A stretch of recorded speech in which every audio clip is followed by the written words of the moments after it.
നമസ്കാരം, മൂവി ബ്രാൻഡിലേക്ക് സ്വാഗതം. ചുരുങ്ങിയ കാലം കൊണ്ട് തന്നെ മലയാള സിനിമയിൽ തന്റേതായ ഒരിടം കണ്ടെത്തിയ ആളാണ് മഞ്ജു വാര്യർ. ഇടയ്ക്ക് കുറച്ചു കാലം അഭിനയത്തിൽ നിന്ന് മാറി നിന്നെങ്കിലും ശക്തമായ ഒരു തിരിച്ചുവരവിലൂടെ അവർ തന്റെ സ്ഥാനം തിരിച്ചു പിടിക്കുകയായിരുന്നു. അതുപോലെ തന്നെ സലീം കുമാറും ഭാഗ്യരാജും അടക്കമുള്ള കലാകാരന്മാർ അടുത്തിടെയാണ് നമ്മളെ വിട്ടുപിരിഞ്ഞത്. ആ സമയത്ത് സോഷ്യൽ മീഡിയയിൽ വൈറലായതും ചർച്ചയായതുമായ ചില കാര്യങ്ങളുണ്ടായിരുന്നു. മരണപ്പെട്ടവരുടെ കുടുംബാംഗങ്ങളുടെ സ്വകാര്യത പരിഗണിക്കാതെ മൊബൈൽ ക്യാമറകളുമായി ദൃശ്യങ്ങൾ പകർത്തുവാൻ എത്തിയവരുടെ തിക്കും തിരക്കും പതിവായിരിക്കുകയാണ് ഇപ്പോൾ. സലീം കുമാറിന്റെ സംസ്കാര ചടങ്ങുകൾക്കിടെ മകൻ ചന്തു ഇത്തരക്കാരോട് പൊട്ടിത്തെറിച്ചത് വലിയ വാർത്തയായി മാറിയിരുന്നു. ഈ സംഭവം ചൂണ്ടിക്കാട്ടി നടി മഞ്ജു വാര്യർ നടത്തിയ പ്രതികരണമാണ് ഇപ്പോൾ ശ്രദ്ധ നേടുന്നത്. സിക്സ് സെൻസ് എന്നുള്ള വാക്ക് പല അവസരങ്ങളിലും കേട്ടിട്ടുള്ള ഒന്നാണ്. വാക്കിൽ ഉണ്ടെങ്കിൽ സമൂഹത്തിൽ അത് എത്രത്തോളം നടക്കുന്നുണ്ട് എന്നത് ചില അവസരങ്ങളിൽ ചിന്തിച്ചു പോകാറുണ്ട്. ഈ അടുത്ത് നമ്മൾ കണ്ട കുറച്ച് കാഴ്ചകളുണ്ട്. നമ്മുടെയൊക്കെ പ്രിയപ്പെട്ട നടൻ സലീം കുമാർ ഈ അടുത്ത് നമ്മളെയൊക്കെ വിട്ടുപിരിഞ്ഞ് പോയിരുന്നു.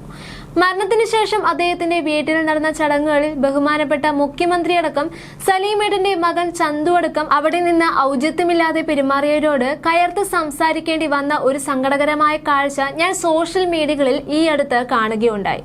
അത് കഴിഞ്ഞ് കുറച്ച് ദിവസങ്ങൾക്ക് ശേഷം തമിഴിലെ പ്രശസ്തനായ നടൻ ഭാഗ്യരാജ് അന്തരിച്ചിരുന്നു. അദ്ദേഹത്തിന്റെ വീട്ടിലേക്ക് മൊബൈൽ ക്യാമറകളുമായി കാര്യങ്ങളൊക്കെ പകർത്തുവാൻ വന്നവരുടെ തിരക്ക് നിയന്ത്രിക്കുവാനുള്ള തിക്കിലും തിരക്കിലും പെട്ട് നമ്മളെല്ലാം വളരെ ബഹുമാനിക്കുന്ന നടി ശ്രീമതി രാധിക താഴെ തട്ടി വീഴുകയും ഇത് മൊബൈലിൽ പകർത്തുന്ന കാഴ്ചകളും ഒരുപാട് സങ്കടത്തോടെയാണ് ഞാൻ കണ്ടത്. ഞാൻ കണ്ടതും ആരോ മൊബൈലിൽ പകർത്തിയ കാഴ്ചകൾ തന്നെയാണ് എന്ന സത്യം അവിടെ നിൽക്കെ ചില കാര്യങ്ങൾ ചിന്തിക്കേണ്ടതുണ്ട് എന്ന് എനിക്ക് തോന്നിപ്പോയി. നമ്മൾ എവിടെ നിൽക്കുന്നു, ഏത് അവസരത്തിൽ നിൽക്കുന്നു, നമ്മൾ സ്വയം ചോദിക്കേണ്ട ചില ചോദ്യങ്ങളുണ്ട്. നമ്മൾ സ്വയം പാലിക്കേണ്ട ചില നിയന്ത്രണങ്ങളുണ്ട്. ആ ഒരു ബോധം നമുക്ക് എല്ലാവർക്കും ഉണ്ടാവേണ്ടത് വളരെ അത്യാവശ്യമാണ്. ജോലിയുടെ ഭാഗമായും അല്ലാതെയും പലപ്പോഴും വിദേശ രാജ്യങ്ങളിൽ സഞ്ചരിക്കാനുള്ള അവസരം എനിക്ക് ഉണ്ടായിട്ടുണ്ട്. അവിടെയൊക്കെ ഞാൻ ശ്രദ്ധിച്ചിട്ടുള്ള ഒരു കാര്യം, നമ്മുടെ അനുവാദമില്ലാതെ പ്രത്യേകിച്ച് കുട്ടികളുടെയോ പെറ്റ്സിന്റെയോ പോലും ചിത്രങ്ങൾ എടുക്കുവാൻ ആളുകൾ മടിക്കും എന്നതാണ്. അനുവാദം ചോദിച്ചിട്ടേ എടുക്കുകയുള്ളൂ. എല്ലാവരുടെയും സ്വകാര്യത മാനിക്കപ്പെടേണ്ടത് ആണെന്നുള്ള ബോധ്യം അവരുടെ എല്ലാം സമൂഹത്തിൽ എത്രമാത്രം ഉണ്ടെന്ന് അറിയില്ല. പൗരബോധം ജീവിതത്തിൽ പ്രാവർത്തികമാക്കുന്ന തീരുമാനം വിദ്യാർത്ഥികളിലടക്കം ഉണ്ടാകണമെന്നും മഞ്ജു വാര്യർ പറയുന്നുണ്ട്. അതേസമയം പിന്നിലോട്ട് നോക്കിയാൽ തന്റെ കരിയറിന്റെ പീക്കിലാണ് മഞ്ജു വാര്യർ വിവാഹം കഴിക്കുന്നതും സിനിമയിൽ നിന്ന് വിട്ടുനിൽക്കുന്നതുമില്ല. 10 വർഷത്തിലധികം കാലം വീടിന്റെ 4 ചുമരുകൾക്കുള്ളിൽ മഞ്ജു ജീവിച്ചു. മറ്റാരെങ്കിലും ആയിരുന്നുവെങ്കിൽ മറന്നു പോകുമായിരുന്നു എന്ന് ഉറപ്പിക്കാൻ സാധിക്കുന്ന ഒരു ഇടവേളയായിരുന്നു അത്. വർഷങ്ങൾക്ക് ശേഷം മഞ്ജു തിരികെ വന്നു. പോയതിലും ശക്തിയായിട്ടായിരുന്നു തിരിച്ചുവരവ്. അവരുടെ തിരിച്ചുവരവ് കാത്തിരുന്ന മലയാളികൾ മഞ്ജുവിന്റെ ഇരിപ്പിടം മറ്റ് ആർക്കും നൽകാതെ കാത്തു സൂക്ഷിക്കുന്നുണ്ടായിരുന്നു. വിവാഹശേഷം അഭിനയ ലോകത്തു നിന്നും നൃത്തവേദികളിൽ നിന്നും മഞ്ജു വിട്ടുനിൽക്കുകയായിരുന്നു. കുടുംബിനിയായി കഴിയാനാണ് മഞ്ജുവിന് താല്പര്യമെന്ന് ദിലീപും അക്കാലത്ത് വ്യക്തമാക്കിയിരുന്നുവെങ്കിലും ഇരുവരും തമ്മിലുള്ള 17 വർഷത്തിൽ നീണ്ട ദാമ്പത്യം 2015 വിവാഹമോചനത്തിൽ അവസാനിക്കുകയായിരുന്നു. ഒരു വർഷത്തിനു ശേഷം കാവ്യ മാധവനെ ദിലീപ് വിവാഹം കഴിക്കുകയും ചെയ്തു. ഇന്ന് മഞ്ജു വാര്യർ തന്റെ പഴയ പ്രതാപത്തോടെ സിനിമകളിൽ തിളങ്ങി നിൽക്കുകയാണ്. മകൾ മീനാക്ഷി എന്തുകൊണ്ട് മഞ്ജു വാര്യരിൽ നിന്നും അകലം പാലിക്കുന്നു എന്ന ചോദ്യവും എപ്പോഴും ആരാധകർക്ക് ഉണ്ടാകാറുണ്ട്.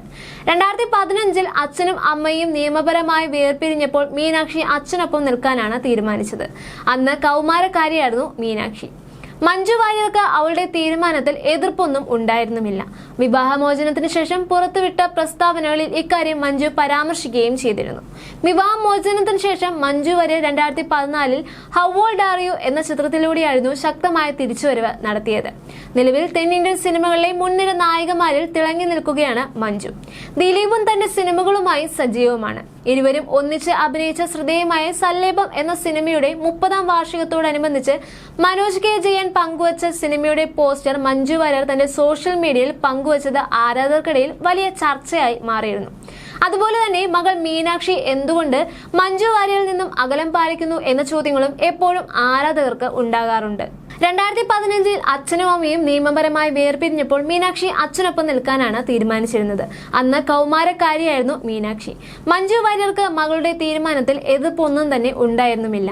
വിവാഹമോചനത്തിന് ശേഷം പുറത്തുവിട്ട പ്രസ്താവനകളിൽ ഇക്കാര്യം മഞ്ജു വാര്യർ പരാമർശിക്കുകയും ചെയ്തിട്ടുള്ളതാണ്. മീനൂട്ടിക്ക് അച്ഛനോടുള്ള സ്നേഹം മറ്റാരേക്കാളും നന്നായി എനിക്കറിയാം. അവൾ അദ്ദേഹത്തെ സംരക്ഷണയിൽ എന്നും സുരക്ഷിതയും സന്തുഷ്ടയുമായിരിക്കും. അതുകൊണ്ട് തന്നെ അവളുടെ മേലുള്ള അവകാശത്തിന്റെ പിടിവലിയിൽ അവളെ ദുഃഖിപ്പിക്കുന്നത് എനിക്ക് ഇഷ്ടമല്ല. ഇഷ്ടമല്ല. അവൾക്ക് ഇന്നും ഈ അമ്മ ഒരു വിളിപ്പാട് അകലെയുണ്ട്. അവൾ അകലെയാണെന്ന് എനിക്ക് തോന്നിയിട്ടില്ല. കാരണം അമ്മയുടെ അകത്ത് തന്നെയാണല്ലോ മകൾ എന്നുമുള്ളത്. മഞ്ജു വാര്യർ പറഞ്ഞത് ഇങ്ങനെയായിരുന്നു. വിവാഹമോചനത്തിന് ശേഷം മഞ്ജു സിനിമാ രംഗത്ത് വീണ്ടും തിരക്കുകളിലേക്ക് കടന്നിരിക്കുകയാണ്.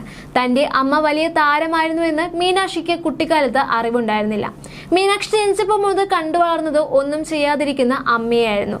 അച്ഛനാവട്ടെ ആ സമയത്ത് വലിയ താരവുമായിരുന്നു. ലോകം മുഴുവൻ അച്ഛന് ആരാധകരുണ്ടായിരുന്നു.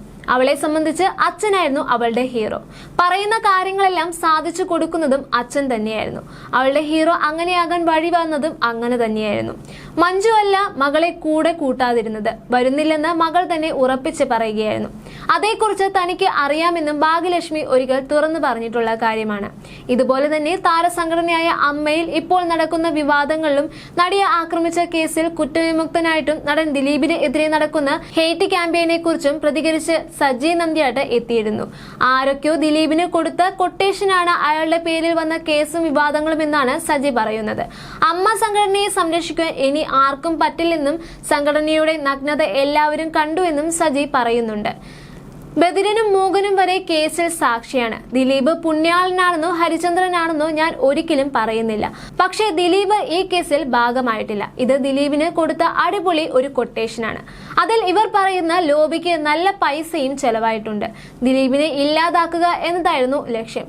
അവർ അതിൽ ഒരു പരിധിവരെ വിജയിക്കുകയും ചെയ്തിട്ടുണ്ട്. 57 വയസ്സ് കാണും ഇപ്പോൾ ദിലീപിന്. എത്ര നാൾ അയാളുടെ കരിയർ പോയി എന്നതിൽ കണക്കില്ല. നശിപ്പിക്കുക എന്നത് മാത്രമായിരുന്നു ലക്ഷ്യം. ഈ പ്രശ്നം തീർണമെങ്കിൽ ദിലീപ് കാവ്യ മാധവനെ ഡിവോഴ്സ് ചെയ്യണമെന്നും വന്നിരുന്നു. പെണ്ണ് ഒരുമിട്ടാൽ എന്ന് കേട്ടിട്ടുണ്ടാകുമല്ലോ. തൃശൂർ ഒരു മൈതാനത്ത് ഒളിക്യാമറ 8 ആംഗിളിൽ കൊണ്ടുവച്ച് പൾസർ സുനിയുടെ അഭിമുഖം എടുത്ത് കേരളത്തിലെ ജനങ്ങളെ കുടുകുടെ ചിരിപ്പിച്ച ആളല്ലേ റോഷി പാല്. പുള്ളി ഇതല്ല ഇതിന് അപ്പുറവും പറയും എന്നുമായിരുന്നു സജി പറഞ്ഞത്. സത്യത്തിന് വേണ്ടി നിൽക്കുന്നു എന്നേ ഉള്ളൂ. അല്ലാതെ ദിലീപ് എന്റെ മച്ചാന്റെ മോനോ മാമന്റെ മോനോ ഒന്നുമല്ലെന്നും സജി പറയുന്നുണ്ട്. അമ്മ സംഘടനയെ കുറിച്ചാണ് പിന്നീട് സംസാരിച്ചത്. അമ്മ സംഘടനയുടെ നഗ്നത എല്ലാവരും കണ്ടു കഴിഞ്ഞു. ഇനി ആര് വന്ന് ആ സംഘടനയെ തുണിയുടിപ്പിച്ചിട്ടും കാര്യമില്ല. സംഘടനയുമായി ബന്ധപ്പെട്ട് ഇപ്പോൾ നടക്കുന്ന വിവാദങ്ങളിൽ ഒരുപാട് ഉള്ളുകളികളും പുകമറകളുമുണ്ട്. 2 സ്ഥാനമാനങ്ങളുണ്ട്.